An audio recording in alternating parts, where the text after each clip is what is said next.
વડોદરા મહાનગરપાલિકાના અધિકારીઓની બેવડી નીતિ સામે આવી। અંડર કન્સ્ટ્રક્શન સાઇટમાં દુકાનો અને શોરૂમ ધમધમતા જોવા મળ્યા।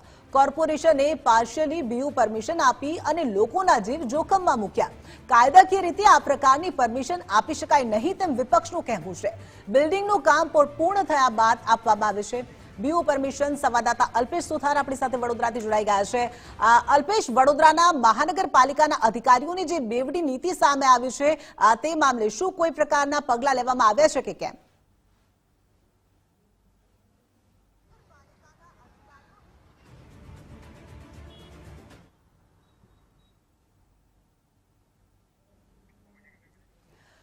તો વડોદરામાં અંડર કન્સ્ટ્રક્શન સાઇટમાં દુકાનો અને શોરૂમ ધમધમતા જોવા મળ્યા। કોમર્શિયલી પાર્શિયલી બીયુ પરમિશન આપી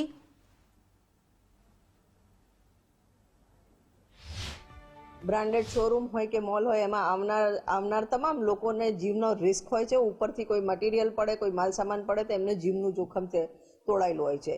આ બાબતે ઇન્ક્વાયરી કરતા કાલે અમને એવું જાણવા મળ્યું છે કે કોર્પોરેશને અમુક જગ્યાએ પાર્શિયલ બિલ્ડિંગ યુટિલિટીની પરમિશન બીયુ આપેલી છે, પણ કાયદાકીય રીતે જીડીસીઆરમાં આવું પાર્શિયલ બીયુનું કોઈ જાતનું પ્રોવિઝન નથી અને તાત્કાલિક આવા તમામ શોરૂમ્સ જે બનાવ્યા હોય એ બંધ કરવા જોઈએ, એ અમારું સ્પષ્ટપણે માનવું છે।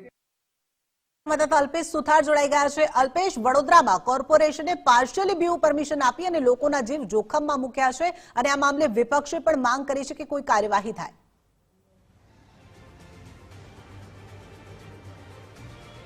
બિલકુલથી વાત કરવામાં આવે તો રાજકોટની ઘટના બાદ વડોદરા કોર્પોરેશને ફાયર વિભાગ છે તે હરકતમાં આવ્યું અને તમામ જગ્યાએ ચેકિંગ છે તે હાથ ધર્યું। જો કે બીયુ પરમિશન ન હોય તેવી તમામ જે બિલ્ડિંગ છે, સ્કૂલ છે, કોલેજો છે તેને સીલ પણ મારવામાં આવી, પરંતુ મહાનગરપાલિકાના જે અધિકારીઓ છે તેમની ક્યાંક ને ક્યાંક બેવડી નીતિ છે તે સામે આવી છે। અને આપ જોઈ શકો છો કે વડોદરા શહેરની અંદર ઠેર ઠેર આજે કન્સ્ટ્રક્શનના કામ ચાલી રહ્યા છે। 7-7 માળની જે બિલ્ડિંગ છે તે બનાવવામાં આવી રહી છે, પરંતુ જે નીચેના 2 થી 3 માળ છે તે મોટા મોટા શોરૂમ અથવા તો જે દુકાનો છે તેને ભાડે આપી અને આ જે નાગરિકોના છે તે જીવ જોખમમાં મૂકતા હોય છે। જોકે આ જે બિલ્ડિંગના જે કોન્ટ્રાક્ટરો છે તેમને પાર્શિયલી બીયુ પરમિશન આપવામાં આવી, પરંતુ જો આ પરમિશન આપવાથી શું નાગરિકોના જીવ જોખમમાં નહીં મુકાય તેવા પણ હાલ અનેક સવાલ ઊભા થઈ રહ્યા છે। કારણ કે હજી સુધી બિલ્ડિંગમાં અંડર કન્સ્ટ્રક્શન છે, ફાયરની લાઇન પણ નથી। જ્યારે કોઈ પણ આગનો બનાવ બને તો અહીંયા કઈ રીતે આગ બુઝાવી તે પણ સૌથી મોટો સવાલ છે। ત્યારે હાલ તો આ જે અધિકારીઓએ પાર્શિયલી બીયુ પરમિશન આપી તેની સાથે અનેક સવાલ ઊભા થઈ રહ્યા છે। આપણી સાથે સામાજિક કાર્યકર છે, તેમની સાથે વાત કરીશું।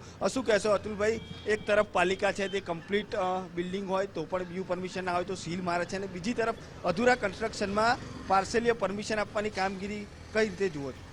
જે રીતે ટીઆરપી રાજકોટનો બનાવ બન્યો ત્યારબાદ વડોદરા મહાનગરપાલિકા ઊંઘતું તંત્ર અચાનક જાગ્યું અને જે બીયુ પરમિશન ન હોય એવા તમામ એકમોને બંધ કરવામાં દોડાદોડ કરી રહી છે, સીલ મારી રહ્યા છે। દુકાનો હોય કે ઓફિસ હોય તમામને સીલ મારી રહ્યા છે, પરંતુ વડોદરા મહાનગરપાલિકાના આપણા જાડી ચામડીના કમિશનર, આ જાડી ચામડીના ટાઉન પ્લાનિંગના અધિકારીઓ દ્વારા હાલમાં જે પણ વડોદરા શહેરમાં કામકાજ ચાલી રહ્યા છે, કન્સ્ટ્રક્શનના એપાર્ટમેન્ટો બની રહ્યા છે, કામકાજ ચાલુ છે, ત્યારે નીચે જે મોલ હોય કે દુકાનો હોય એ ચાલુ થઈ ગઈ છે। તો આ કઈ રીતની ચાલુ થઈ ગઈ છે? પાર્સલ બીયુ પરમિશન આપવામાં, એનો મતલબ શું?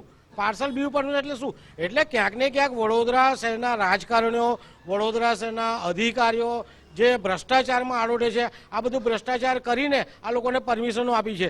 જો આ એપાર્ટમેન્ટમાં આગ લાગે કે એપાર્ટમેન્ટ ઉપરથી કંઈ માળ ધરાશયી થાય, અકસ્માતે જાનહાની થાય, લોકોના જીવ સાથે જોખમ જ્યારે ખેડેલું હોય તો આવા જે પણ મોલ બોલ બધું ચાલુ હોય એને તાત્કાલિક બંધ કરવા જોઈએ। જો બીયુ પરમિશન ન લીધી એને બંધ કરો છો તો પાર્સલ બીયુ પરમિશનને બંધ કરી દેવું જોઈએ। હાલ તો સામાજિક કાર્યકર સહિત વિપક્ષના નેતાઓ પણ માંગ કરી રહ્યા છે કે આ પ્રકારની જે બિલ્ડિંગનું કન્સ્ટ્રક્શનનું કામ ચાલી રહ્યું છે અને નીચે જો કોઈ શોરૂમ હોય તો તેને તાત્કાલિક ધોરણે બંધ કરવા જોઈએ। જી, માહિતી બદલ આપનો આભાર।